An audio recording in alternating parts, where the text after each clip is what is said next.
Ito guys yung motor ko, tingnan natin. Ayan, lobat na talaga. Wala nang power guys, oh. Drain. Talagang wala na guys.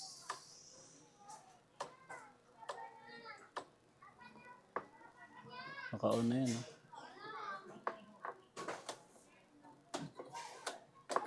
Wala talaga. Walang power. Ito guys yung jump starter ko.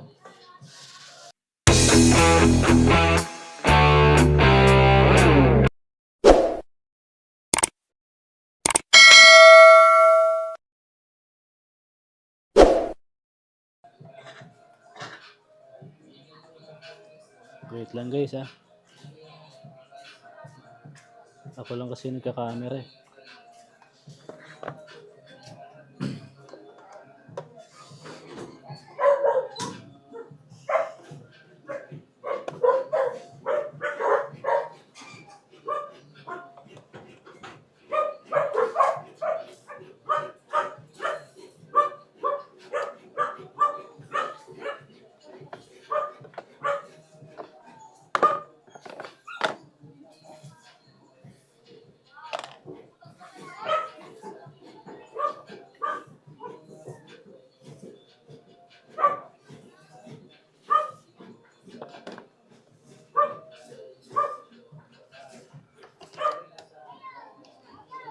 Positive, negative. Nalobat na talaga guys. Wala nang power yung panel natin.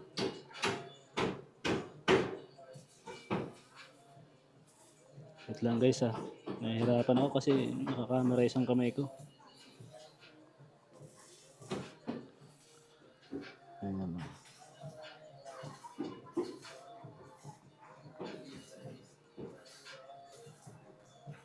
Yun. Pasok na natin. Ngayon, i-on na natin. Naka-on. Tapos, yun, may power na guys, oh.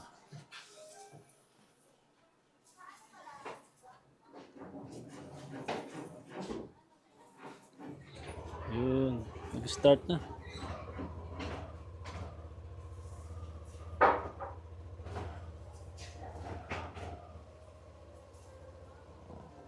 Maaraw kasi sa labas guys eh. Kaya di masyado kita.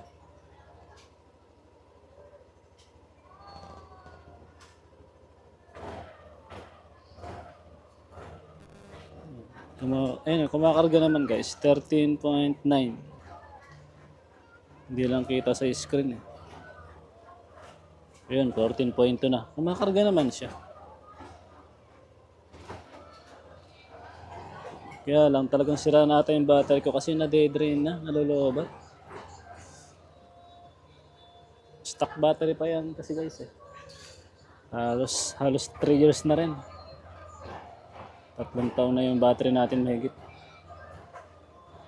Baka talagang kailangan ng palitan ng bago. Okay na guys. Tanggalin natin to.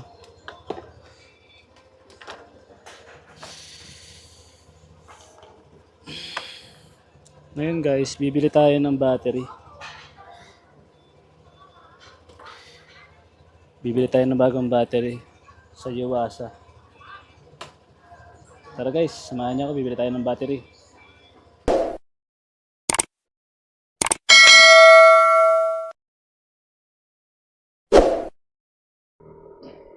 Yun guys, time check. Alas 4:15 na ng hapon. Naghahanap tayo ng battery na mabibilhan. Yuasa battery ang ating hahanapin guys. Grabe, alas 4 na mahigit, pero ang araw ang taas pa. Parang alas 2 o alas 3 pa lang. Ayun guys, ang taas oh.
Boss, may battery dyan? Battery. Yuasa. Pero rito, pwede. Ayun guys, meron. Authorized dealer pala sila.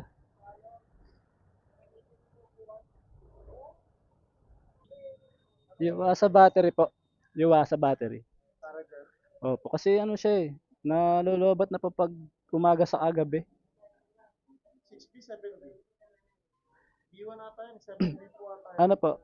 B2. Ha? Version 2. May B2 po kasi na, ano eh, na, parehas naman meron po. Mm. Pag yung 7B, 2850 discounted.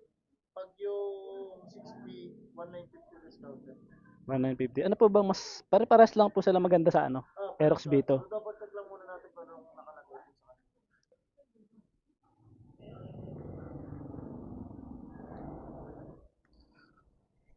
Buksan natin. Kaya nga eh. Dati ano lang to eh. Nahihirapan ako kasi tuwing umaga. Saka ano. Tuwing umaga saka gabi. Ginagamit ko na siya ng jump starter. Kasi talagang nalolobat. Tapos kaninang umaga, drain na talaga. Wala na talaga siyang ano. Yung battery po. Stock pa yun eh, 3 taon may na. Wala na po. Kaya nga eh, baka ako talagang retired na yung battery. Yan, stock pa siya. Talagang ano na siya, no? Kasi ang life lang talaga ng battery, 2 taon ba? Pero siya umabot pa ng 3 taon eh, no? Kaya kota na rin po, no?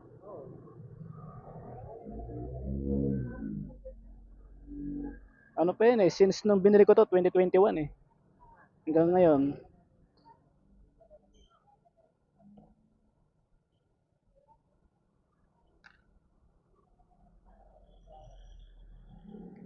Yun guys, tinanggal na yung battery nating stock.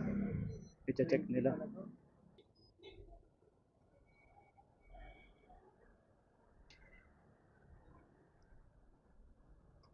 Tingnan natin. Yun nga po eh. Pag ganito sir, sobrang init ng battery sir, baka po may problema regulator niyo po. Which is ang regulator po kasama sa ECU po yan. Regulator. Po. Kasi hindi normal ang binabato ng charging sa battery po sa kalat. Sobrang init na ito po. Buti yung sumaano. Pag natubos, maaaring isa sumama. Oo nga, ano, grabe. Sobrang init nga.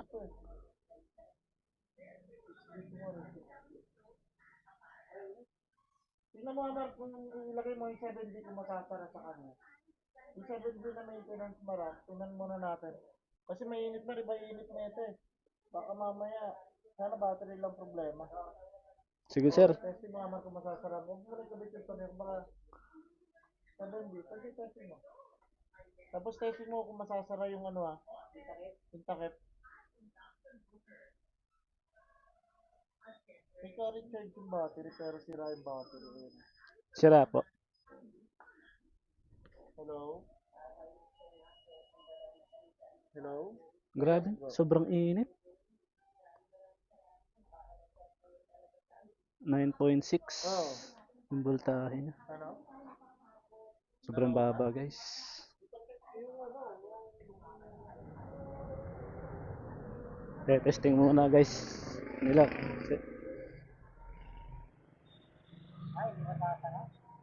Ah, 7B yan. Ah, di kaya. Bale, 6B lang. Mataas, no? Mm. Pero ano yan, no? 6.3 na, no? Ganda sana eh.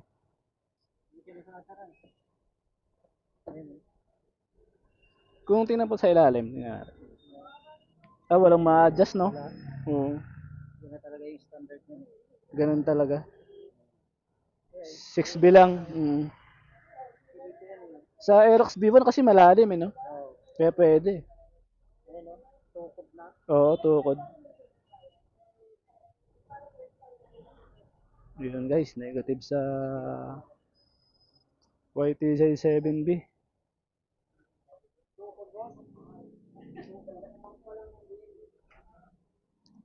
Tukod.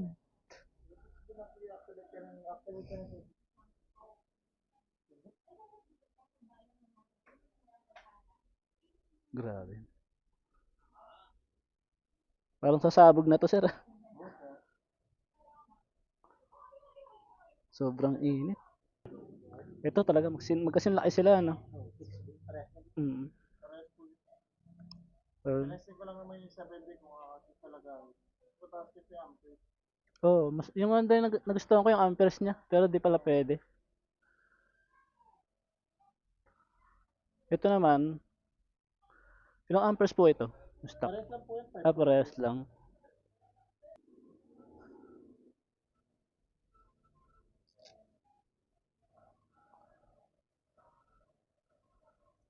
Activate na.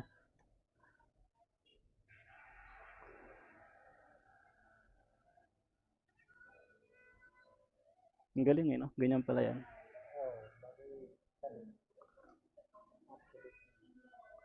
Parang dextrose. Bali, paano po yun, sir? Kailangan pa i-check yung regulator. Ha? Kailangan pa i-check yung regulator niya. So, i-tester lang po. Kapag nag-overcharge yan, pwede may problema yung Regulator pa. system niyo po. Charging system. Pag nag-overcharge po Problema, ang regulator niyan kasama sa ECU. sa ECU. Obserbahan ko na lang po siguro.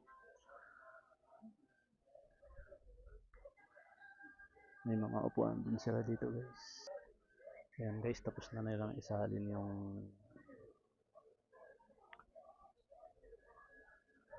ano bang tawag dyan?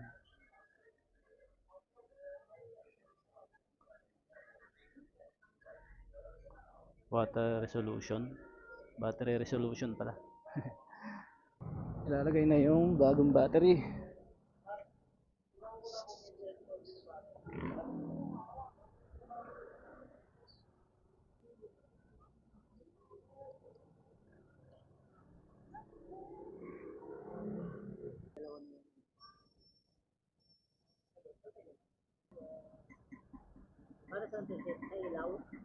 Ah po.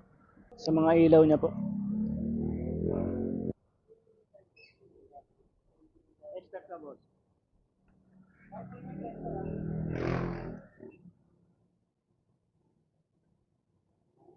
Teka.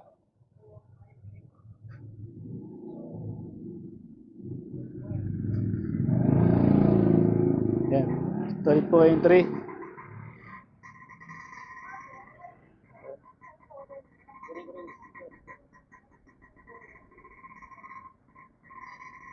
Twelve point seven.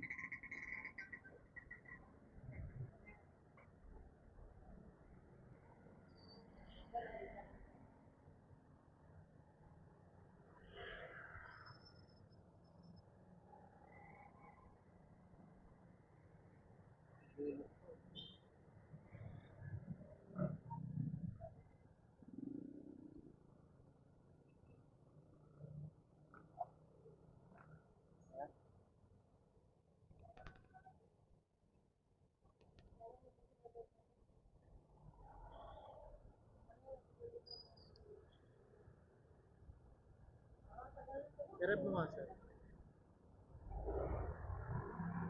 Overcharge. Sige sir, rev mo.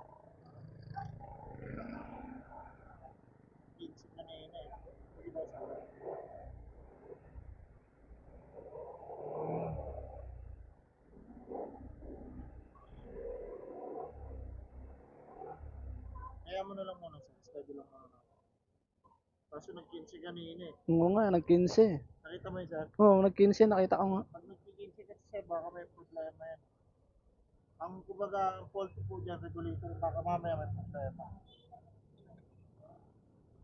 Kaya mo lang muna mag-15. Sige pa.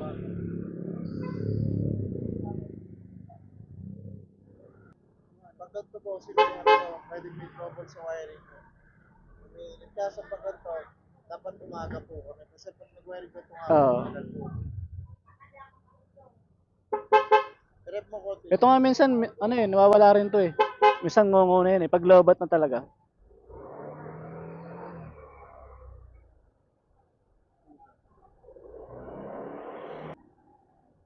May voltmeter ka pa dito. Dito ka mag-base sir. I-pepper din. I-pepper na mag-15 ka dito. May problema po sa ano to, sa wiring ko. Kaya, check din muna yung Sa ECU regulator. tunog o kaya dito sa my stator ko. Sa ngayon, wala tayong magagawa dyan, sir. Kundi obserbahan muna, no? Opo. Basta, mono, dito ka lang sa part na to, ah. Ay, sorry. Sa battery, Sa ano? battery lang. Oo. Pag nag-15 pataas. Opo. Ito.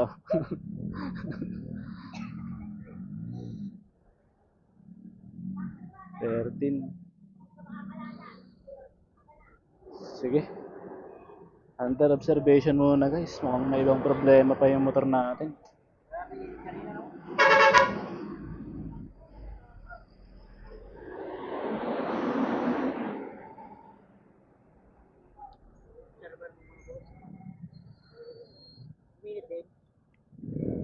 Sakto lang. Kanina talaga sobrang init. Hmm.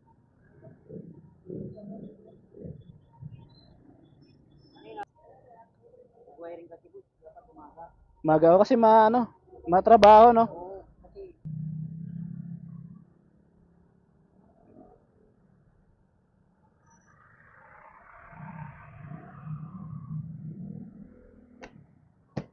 Yun guys, bali under observation ng ating voltage ng voltahe ng battery. monitor mo yun, sir. Opo. Atik yun. Baka, Basta tumaas ng 15 po, no? opo, may problema sa regulator. Kasi ang, di ba, ang standard lang po niyan, 14.3 ba yan? Okay lang po yung 14, pero yung 15 po, negative yun. Kahit Lalo, 14.9, okay lang. 14.9, alanganin na Alanganin na rin. Dapat 14 point ano po. Dapat 14.5 lang po. 4.5, no? Pag Sobrang tumaas pa dun, wala na. Ayun guys, bali bago na yung battery natin, pero may problema pa sa voltage sa amperahe. Dito sa Omski Garage. Nakabili ng ating bagong battery guys. Kay Omski Garage. Sila pala ang authorized seller ni Yawasa. Omski Garage. Dito yung banda sa Haguna yung matatagpuan guys. So Omski Garage. Sila ang authorized dealer ng Yawasa. Thank you sir. Sir, thank you. Thank you pa sir.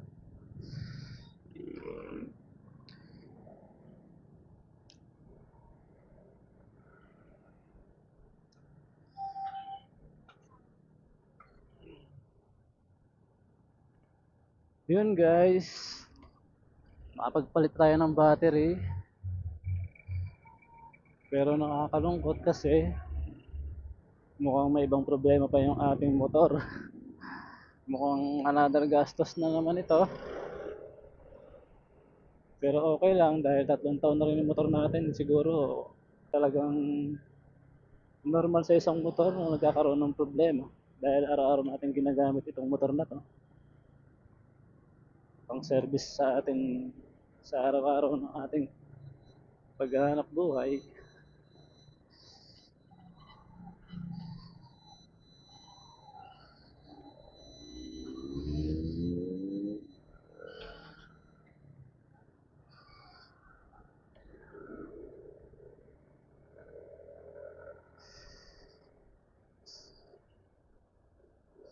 Bale sa ngayon guys, so obserbahan ko muna itong battery ko. Sana walang ibang problema, no? Pero kung meron, wala tayong magagawa kundi kailangan nating ipaayos para hindi mas lalong lumaki yung problema ng ating motor guys. Mahirap na kasi.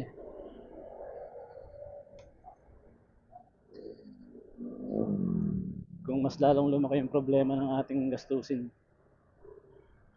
Yun guys, maraming salamat. Hanggang sa muli. Ako yung magpapaalam muna. Hanggang dito na lang muna ang ating vlog. Bye bye guys.